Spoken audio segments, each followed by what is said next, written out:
देखिए ब्रजेश जी, मैं ये कह सकता हूँ कि कोई देर नहीं है, किसी के साथ भेदभाव नहीं है। और आपकी डिबेट की एक लाइन बहुत अच्छी है। मुझे लगता है कि आपके सारे दर्शक उस बात को समझ रहे होंगे कि समाजवादी पार्टी में सफाई अभियान शुरू हुआ है। अच्छा, मैं तो एक बहुत साधारण सी बात कह रहा हूं। जिन भी माननीय विधायक लोगों ने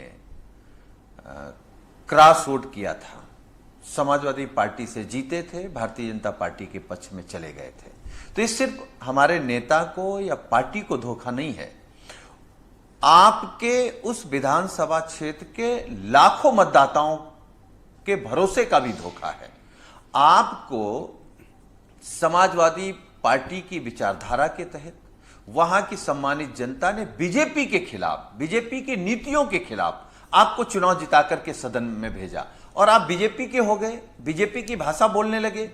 और बीजेपी के खिलाफ का मतलब क्या है कि जो लोग आरक्षण छीनना चाहते हैं, आप उन्हीं की भाषा बोल रहे हैं। जो पीडीए के समाज को गाली दे रहे हैं, अपमानित कर रहे हैं, आप उन्हीं की भाषा बोल रहे हैं।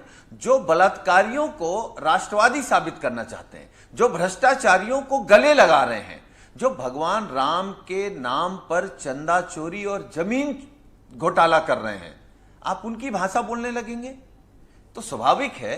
समाजवादी सिद्धांत पर आप चुनाव जीत करके आए हैं, आप पार्टी के खिलाफ, आप अभी तक इस बात को लेकर कन्विंस नहीं कर पाए कि 1 साल 4 महीने क्यों लगा आपको पार्टी के इनके खिलाफ कार्रवाई करने में। और दूसरा प्रश्न ये है कि अगर ये 3 इतने खिलाफ हैं तो ये जो 4 और आपके खिलाफ वोट किए बैठे हैं बीजेपी को, इनको क्या आप फिर क्लीन चिट दे रहे हो? इनके अगर वो 3 बीजेपी के साथ हैं, आरक्षण के खिलाफ हैं, तो ये 4 किसके साथ हैं जिनको आपने छोड़ दिया है?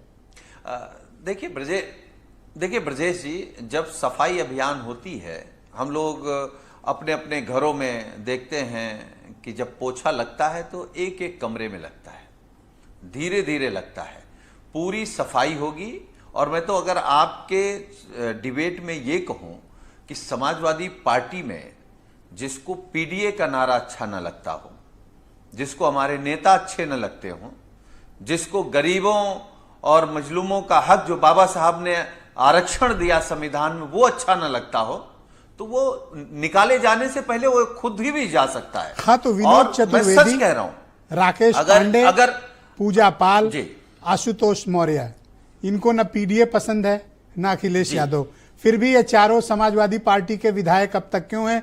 आपने इन्हें निष्कासित क्यों नहीं किया? सबका समय आएगा, बारी बारी आएगा। और मैं तो एक बात कह रहा हूं, मैं अभी जो विधायक जी लोग निकाले गए हैं पार्टी से, उनका बयान सुन रहा था और आपके भी कार्यक्रम में बताया गया कि लोकप्रिय विधायक, काहे के लोकप्रिय विधायक, इनमें कोई ऐसा विधायक नहीं जो 2027 में सदन का मुंह देख ले। कौन जीतेगा? ऊंचा हार से मनोज पांडे कैसे जीत जाएंगे? समाजवादी पार्टी से जीतते थे, समाजवादी पार्टी की विचारधारा से जीतते थे, समाजवादी पार्टी के जो मूल वोटर है, जो अखिलेश यादव जी को अपना नेता मानता है, लोकप्रिय तो उससे जीतते सभी रहे हैं, तभी तो जीत कर आए हैं। और आपको लोकप्रिय शब्द क्यों चुभ गया? नहीं, मैंने अगर अभय सिंह लोकप्रिय नहीं होते तो जीतते कैसे? हम आपकी बात मान लें, हम आपके सवाल का जवाब दे रहे हैं। अगर लोकप्रिय होते ये जी, तो काहे नहीं बीजेपी में जाने के बाद 2024 के लोकसभा में अपनी अपनी विधानसभा जिता दिए? ऊंचाहार जीते क्या? गौरीगंज जीते क्या? गोसाईगंज जीते क्या? ये जितने भी विधायक गए जी, अपनी विधानसभा भारतीय जनता पार्टी को जिता पाए क्या? नहीं, इनमें शायद कोई नहीं जिता पाया, नहीं जिता पाए। हाँ, नहीं लोकप्रिय नहीं है। ये माननीय अखिलेश यादव जी की कृपा पर सदन आए थे, उनकी कृपा खत्म, जीवन में सदन नहीं आ सकते। तो ये चारों ने की भी विधानसभाएं हारी हैं बीजेपी ने, विनोद चतुर्वेदी, राकेश पांडे, पूजा पाल। क्या इनसे कोई अंडरस्टैंडिंग है आप लोगों की कि इनके खिलाफ कार्रवाई नहीं? जिसने भी समाजवादी पार्टी को, माननीय अखिलेश यादव जी को या पीडीए के नारे को धोखा दिया है, वो कोई भी अपनी विधानसभा नहीं जीता है और न ही भविष्य में जीतेगा। हम फिर आपके कार्यक्रम में कह रहे हैं, सफाई शुरू हुई है, जहां ज्यादा कूड़ा था वहां से हम लोगों ने सफाई शुरू की है। धीरे धीरे सारे कूड़े तो इस बात की आपको राजनीतिक कसम खानी पड़ेगी कि इन सातों को ना तो आप कभी पार्टी में लेंगे और ना इनको कभी टिकट देंगे।